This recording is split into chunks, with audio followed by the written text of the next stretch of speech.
শেষ হচ্ছে জি বাংলার মিত্তির বাড়ি। আদৌ কি আসবে ধ্রুব জোনাকির রোম্যান্স?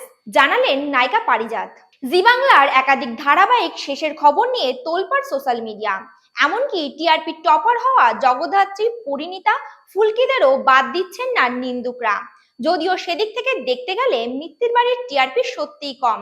সারা দেশে মোটামুটি নিজের জায়গা ধরে রাখতে পারলেও স্লট হারাচ্ছে ক্রমাগত চিরসখার কাছে। তাহলে কি শেষের মুখে ধ্রুব আর জোনাকির গল্প? এই নিয়ে সিরিয়ালের নায়িকা জোনাকি অর্থাৎ পারিজাত চৌধুরীর সঙ্গে যোগাযোগ করা হলে তিনি এক প্রকার উড়িয়েই দেন ধারাবাহিক বন্ধ হতে চলার খবর। অর্থাৎ এখনই বন্ধ হচ্ছে না মিত্তির বাড়ি, যার নিঃসন্দেহে আদ্রিত পারিজাতের ভক্তদের কাছে খুশির খবর। কিন্তু ধ্রুব আর জোনাকির মাখো মাখো রোম্যান্স, সেটা কবে দেখবেন দর্শকরা? পারিজাত জানালেন যে ধ্রুব আর জোনাকির রোম্যান্স তো অবশ্যই আসবে, সেটা যেমন গল্প এগোবে তেমন আসবে।